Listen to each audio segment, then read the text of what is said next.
Bana beso ke a le dumedisa ka lebitso le letle la Morena Jesu Kriste. Lebitso la ka ke Tsietsi Selewani. Hape ke liaison bishop ya Growing the Church le Anglicans Ablaze. Ha ke bua ka Anglicans Ablaze conference ke hopola ka selemo sa 2011 ka August mo re neng ra ba le conference ya pele Anglicans Ablaze mane e go Vukeni kwa Mashu.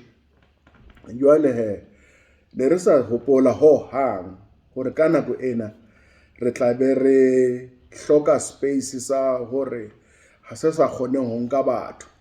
Ke ka hona ha jwale re buletseng Anglicans Ablaze hore e kgone ho register online hore re kgone ho ba party ya conference re matlong a rona kapa dikerekeng tsa rona.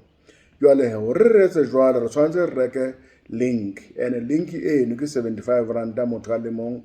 Mohlomong ha o etsa ha o shabella kapa o ba participate Anglican conference lapeng.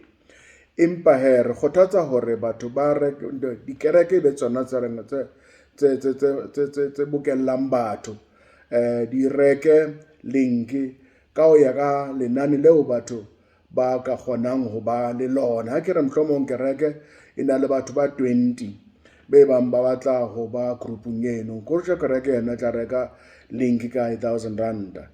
Empa he re kgothatsa haholo re kereke hobane ke mo teng fellowship, mo teng ministry, mo teng dithapelo le kamohano ya batho.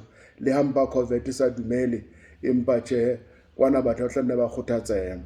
E nngwe ntho hape re kopela hore e se ka batho ba dikojwana mahetleng ba sa kgoneng hore ba finyelle lenaneng lena la 75 randa kapa la 50 randa motho a le mong.